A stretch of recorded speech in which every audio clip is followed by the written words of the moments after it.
Question क्या है, यदि संख्याओं x और y का अनुपात है 4:5, यदि x का मान z से 20% अधिक है तो y का मान z से कितना % अधिक होगा। ठीक है जी। सबसे पहले हमें दे रखा है x और y, इसका अनुपात है 4:5। फिर हमें क्या कहा है कि x का जो मान है वो z से कितना है, 20% अधिक है। देखिए 20% अधिक का मतलब क्या होता है, 20% अधिक का मतलब होता है 20 का परसेंट का मतलब होता है 1/5। 20% को जब आप तोड़ोगे 20/100 लिखोगे, 20 ही कम 20, 20 पंजे 100, तो 1/5 आएगा। अधिक कहे तो नीचे वाली संख्या में ऊपर वाली जोड़ के लिख दो। जैसे 5 में 1 जोड़ेगा तो कितना हो जाएगा, 6/5। तो डायरेक्ट जेड में क्या है कि गुना कर देंगे 6/5 की। कम होता तो 5 में से 1 घटा के मैं लिखता 4/5। ठीक है जी। तो यदि x का मान z से कितना है, 20% ज़्यादा है, तो मैंने लिख दिया x का मान z से, z का कितना है 20% ज़्यादा, यानी z का 6/5 है। ठीक है जी। z इधर घूम के x के बटे में आ जाएगा तो x बटे z का मान कितना हो जाएगा, 6/5। यदि x का मान 6 है तो z का मान कितना हो जाएगा, 5। ठीक है जी। तो मैं यहाँ पर z भी शामिल कर लेता हूँ, और x यदि 6 है तो z कितना रखना पड़ेगा, 5। ठीक है जी। अब मैं इनका अनुपात निकालता हूँ। ठीक है, देखिए यहाँ से x का मान 4 है और यहाँ x का मान 6 है, ऐसा कभी नहीं हो सकता। इनके मान ऊपर नीचे क्या होने चाहिए, बराबर। तो बराबर करने के लिए 6 में तो 2 की गुना कर दो और इसमें 3 की। देखिए ये भी 12 हो गया, ये भी 12।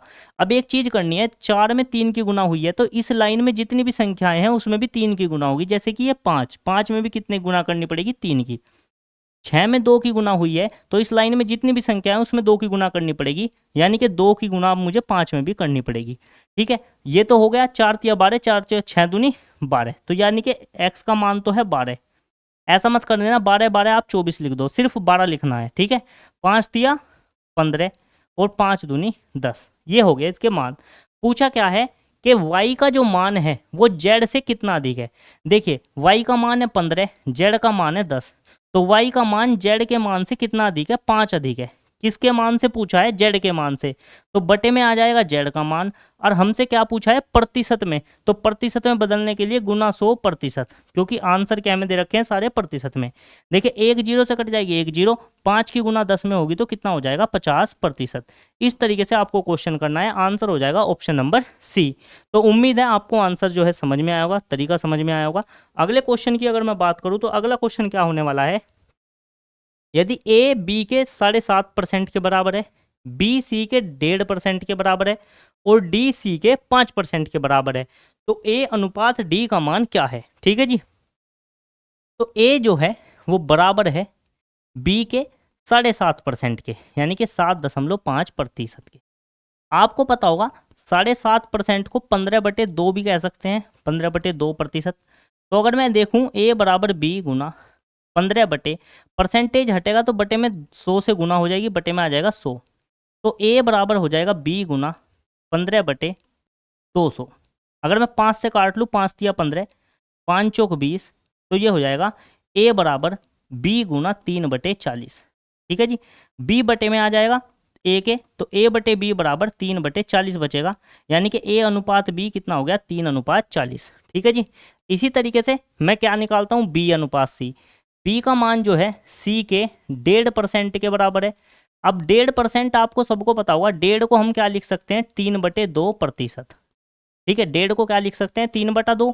तो b बराबर जो है वो कितना आ जाएगा, c गुना 3/परसेंटेज हटेगा, बटे में 2 जीरो आ जाएंगे, हो जाएगा 200। c घूम के बटे में आएगा तो b बटे c बराबर 3/200, ये हो जाएगा। ठीक है जी, ये कटेंगे नहीं तो हम काट नहीं सकते इनको।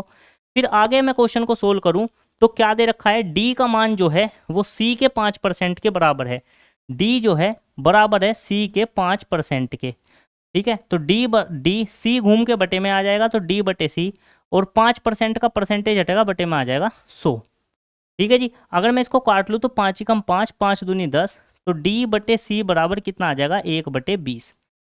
हमको ये अनुपात पता चल गए हैं, ये सारे के सारे। अब इसको हमें क्या करना है, सोल्व करना है। जैसे कि a अनुपात b अनुपात c निकालते हैं। a का मान कितना है, 3, a का मान कितना है 3, तो b का मान कितना है 40। ठीक है जी।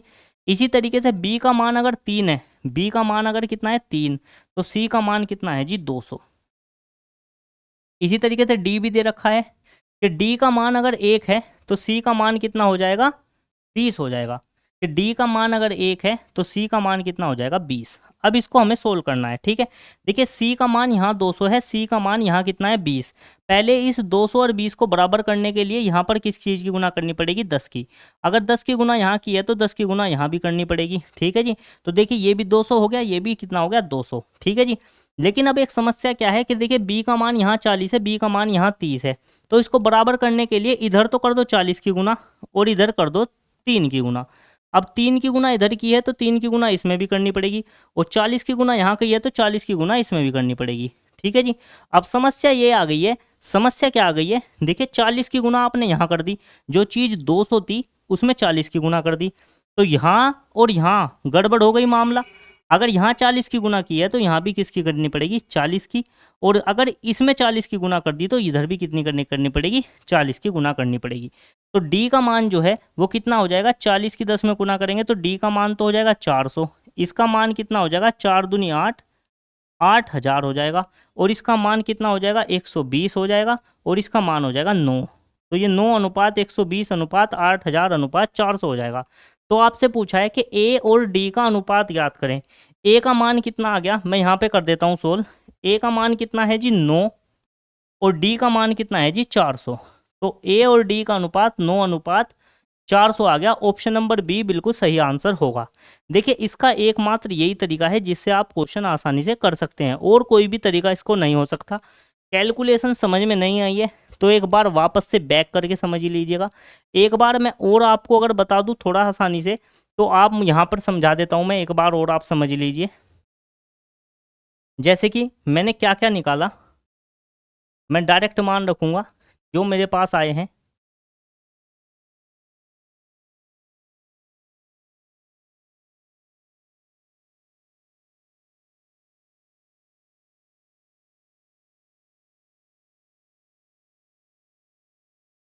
ए बी का मान मेरे पास कितना आया था, ए और बी का मान मेरे पास जो है वो 3/40 आया था, ठीक है जी। तो मेरे पास ए, बी, सी और डी 4 संख्याएं हैं। ए का मान 3 था तो बी का मान था 40। फिर इसी प्रकार बी का मान अगर 3 था तो इसका मान कितना था, सी का मान 200। फिर इसी तरीके से क्या था कि डी का मान अगर 1 है, डी का मान अगर 1 है तो सी का मान कितना था, 20, ठीक है। तो आप चाहे तो यहाँ से बराबर कर ले, चाहे यहाँ से, ठीक है जी। सबसे पहले नीचे से बराबर करा मैंने क्या किया कि ये 200 लिख रहा है, इसको भी 200 बनाओ, तो इसमें 10 की गुना कर दी मैंने, ठीक है। तो ये 200 था, ये भी कितना हो गया, 200। अब अगर आपने 10 की गुना यहाँ की है तो इस पूरी लाइन में 10 की गुना करनी पड़ेगी। पूरी लाइन में इधर तो कुछ नहीं दे रखा, इधर 1 है तो इस 1 में भी 10 की गुना कर दो, ठीक है जी। तो देखिए सी का मान यहाँ भी 200 और यहाँ भी 200 क्या हो गया, सी का मान दोनों जगह क्या हो गया, बराबर हो गया। लेकिन अभी समस्या मेरे सामने ये है कि बी का मान अभी बराबर नहीं हुआ।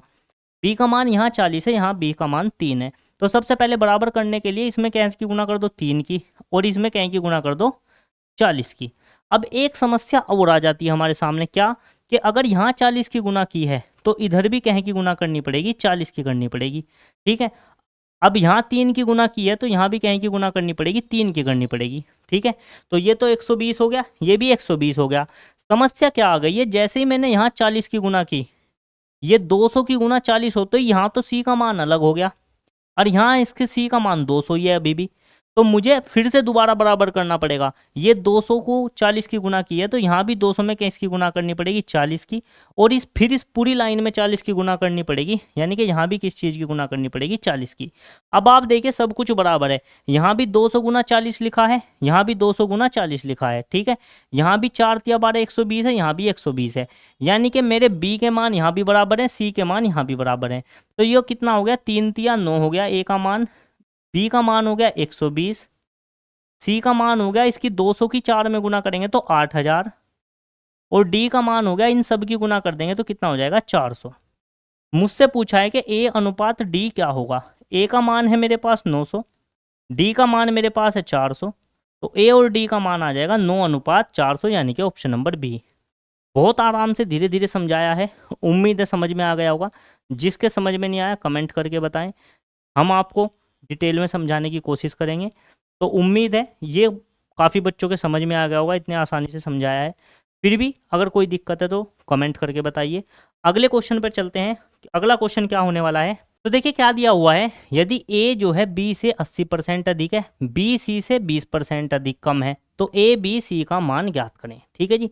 अब तीन चीज़ है A B और C, कहीं करने के कई सारे तरीके हो सकते हैं, मैं कोशिश करूंगा आसान तरीका बताने की। A जो है B से 80% अधिक है, ठीक है। B का मान यदि 100 है तो A इससे 80% ज़्यादा है, यानी कि A का मान कितना हो जाएगा 180। फिर क्या कहा, B जो है वो C से 20% कम है। B जो है B वो C से कितना कम है 20%, यानी कि C का मान अगर 100 है तो जो 20% कम है यानी कि ये कितना है 80 है। ठीक है जी। इस तरीके से आप क्वेश्चन कर सकते हैं। अगर इसको आपको क्या करना पड़ेगा, B को आपको दोनों जगह क्या करना पड़ेगा बराबर। अब 100 को और 80 को बराबर करने के लिए किस चीज़ की गुना करनी चाहिए आप मुझे बताइए। अगर मैं 80 में 5 की गुना कर दूं तो 400 हो जाएगा, तो 100 में किसकी गुना करनी पड़ेगी 4 की, तो ये भी कितना हो जाएगा 400। अब अगर इधर 5 की गुना की है तो इसमें भी 5 की गुना करनी पड़ेगी, अगर इसमें 4 की गुना की है तो इसके बराबर में भी 4 की गुना करनी पड़ेगी। तो ये कितना हो जाएगा 18 चौक 72, 720, ये कितना हो जाएगा 400, और ये कितना हो जाएगा 500। जीरो से जीरो कटेंगी तो कितना बचेगा 72 अनुपात 40 अनुपात 50। अभी भी अगर किसी चीज़ से कटता है तो काट लेते हैं। 2 से अगर मैं काटने की कोशिश करूं तो ये कितना आ जाएगा 36, ये कितना आ जाएगा 20, और ये कितना आ जाएगा 25। अब आगे नहीं कटेगा, तो मेरा आंसर 36 अनुपात 20 अनुपात 25 होना चाहिए, जो कि ऑप्शन नंबर बी में दिया गया है। और कैसे कर सकते थे क्वेश्चन, उसने कहा है ए का मान बी से, ए जो है वो बी से, ए जो है बी से 80% अधिक है। 80% अधिक का मतलब क्या होता है, पहले 80% को तोड़ लेते हैं 80/100। अगर अधिक की बात कर रहा है तो अधिक होने पर हम जोड़ते हैं, तो 100 की कोई चीज़ कितनी हो जाएगी 180 हो जाएगी। ठीक है जी। जीरो से कट गई जीरो, कितना बच गया 18/10। ठीक है जी। अगर मैं इसको और काट लूँ तो 2 नम 18, 2 पंजे 10। ठीक है जी।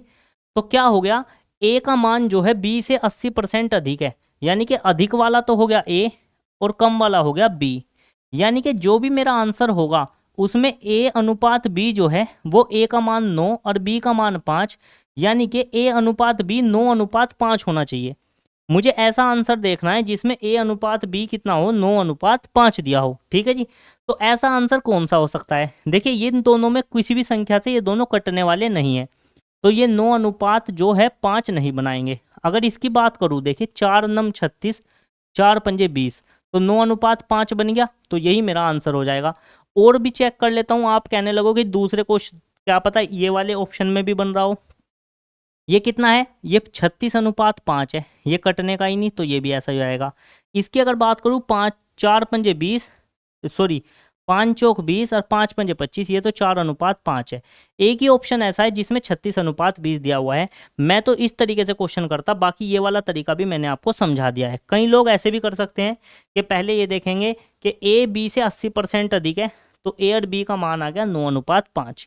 फिर देखेंगे बी सी से 20% कम है, 20% का मतलब होता है 1/5, एक की कमी कर देंगे तो 5 से 4, यानी कि बी हो जाएगा 4 और सी हो जाएगा 5। ठीक है, तो फिर इस तरीके से कर लेंगे, जैसे कि ए बी और सी इनका अनुपात आ गया 9 अनुपात 5 और उसका आ जाएगा 4 अनुपात 5। ठीक है जी। इनको बराबर कर लेंगे, इसमें 5 की गुना करके इसमें 4 की, तो इसमें भी 5 की गुना करनी पड़ेगी और इसमें कितनी करनी पड़ेगी 4 की। ये हो जाएगा 9 चौक 36, ये हो जाएगा 20 और ये हो जाएगा 25। इस तरीके से भी आप कर सकते हैं प्रतिशत को भिन्न में तोड़कर, या आप डायरेक्ट ऐसे कर सकते हैं कि 80% ज़्यादा है तो 100 से 180, ये 20% कम है तो 100 से 80। ठीक है, इस तरीके से भी आप कर सकते हैं। मैंने आपको पहले भी कई बार बताया है, करने के कई सारे तरीके हो सकते हैं। सबसे बेहतर तरीका जो होगा वो आपको पहचानना है, उससे पेपर में क्वेश्चन आपको करना है जो आपका समय बचाए। जैसे कि इस क्वेश्चन में सबसे सस्ता और सबसे आसान और सबसे ज़्यादा समय बचाने वाला तरीका जो है वो क्या है, 80% अधिक देख लो। 80% अधिक का मतलब मैंने तो डायरेक्ट अपने बच्चों को बताता हूँ कि 20% होता है 1/5, 80% की पूछिए तो 20 का 4 गुना, यानी कि 1/5 का 4 गुना, यानी कि 4/5। ठीक है जी। इस तरीके से अब अधिक की बात हुई है तो अधिक कर देंगे, 5 में 4 जोड़ेंगे तो 9/5 हो जाएगा। तो अधिक कौन है, ए है, और कम कौन है, बी। तो ऐसा ऑप्शन दिखना है जिसमें ए अनुपात बी जो है वो कितना हो जाए 9 अनुपात 5 हो जाए। ऐसा ऑप्शन देखना है, जिसमें भी हो जाएगा वही आपका आंसर क्या होगा, सही होगा। ऑप्शन नंबर बी इसमें सही है। तो उम्मीद है तरीका आपको समझ में आया होगा। अगले क्वेश्चन की मैं बात करूं, यदि किसी भिन्न के अंश में 50%, हर में 80% की वृद्धि की जाए तो नया भिन्न क्या होगा। देखिए, अंश में 50% की वृद्धि की है तो 50/100, अंश तो हो जाएगा 150। हर में 80% की वृद्धि की है तो 100 में 80 जुड़ेंगे 180। 0 से 0 कटेगी, 5 तिया 15 और सॉरी 3 पंजे 15 और 3 छंग 18, आंसर आ जाएगा 5/6। तो नई भिन्न जो है वो कितनी हो जाएगी, 5/6। डायरेक्ट आंसर खत्म हो जाएगा। आप में से बहुत लोग सोचे होंगे किस तरीके से क्वेश्चन किया है, तो आपको मैं समझा देता हूँ। देखिए 50% का मतलब क्या होता है, 50% का मतलब होता है 50/100। ठीक है जी, वृद्धि हो रही है तो जोड़ देंगे, यानी कि 100 की कोई भिन्न 50 जुड़ के कितनी होगी, 150। ठीक है, ऐसे ही जब 80% की वृद्धि होगी तो इसे लिखेंगे 80/100, और चूंकि वृद्धि हुई है तो 100 की में 80 जुड़ेंगे तो ये हो जाएगा 180/100।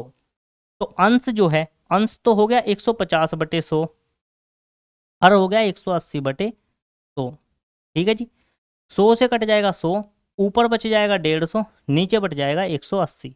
0 से 0 कटेगी, 3 से काटेंगे, 3 पंजे 15, 3 छंग 18, आंसर हो जाएगा 5/6। उम्मीद है तरीका समझ में आया होगा। कैसे मैंने डायरेक्ट लिख दिया था 150 और कैसे लिख दिया था 180, तो दोनों तरीके आपको समझ में आने चाहिए किस तरीके से आप क्वेश्चन कर सकते हैं। तो चलिए बात करते हैं अगले और लास्ट क्वेश्चन की। अगला और लास्ट क्वेश्चन क्या होने वाला है, एक भिन्न के अंश में 20% की वृद्धि और हर में 50% की कमी की जाती है। यदि परिणाम स्वरूप प्राप्त जो भिन्न है वो 5/6 के बराबर है तो मूल भिन्न ज्ञात कीजिए। ठीक है जी, तो इसमें हमें मान लो पहले जो भिन्न थी वो कितनी थी, x/y थी। ठीक है, 20% की वृद्धि की गई, यानी कि 20% की वृद्धि डायरेक्ट अब लिख रहा हूं मैं 120, और 50% की कमी की गई तो 100। 20% की वृद्धि थी तो 100 में 20 जोड़ा 120, अब कमी की गई है तो 100 में से 50 घटावेंगे तो कितना बचेगा, 50। और नई भिन्न जो आ गई वो कितनी आ गई, 5/6 आ गई। ठीक है, 0 से कट गई 0। ठीक है जी, अब क्या कर देंगे, ये हो जाएगा, ये सॉरी ये क्या है, y है। क्रॉस मल्टीप्लाई अगर मैं कर दूं, इसकी इधर इसकी इधर, तो 12 कितना हो जाएगा, 72x बराबर 25y। y को इधर ले आएंगे तो x/, हो जाएगा y, और 72 को परे ले जाएंगे तो हो जाएगा 25/72। ठीक है जी, तो मूल भिन्न जो थी वो कितनी थी, 25/72 थी। आंसर दे रखा है ऑप्शन नंबर डी में। तो इस तरीके से डायरेक्ट आप आंसर दे सकते हैं। उम्मीद है तरीका समझ में आया होगा। ये जो पूरी की पूरी वीडियो मैंने आपके बनाई है, इसमें मैंने वे तरीके समझाने की कोशिश की है जिससे आप अपना समय बचाते हुए एग्जाम में क्वेश्चन कर सके हैं। ज़्यादा से ज़्यादा शेयर करें, चैनल को सब्सक्राइब करें, वीडियो को लाइक करें अगर अच्छी लगी है। तो मिलते हैं अगली वीडियो में, तब तक के लिए सभी को नमस्कार। जय हिंद, जय भारत।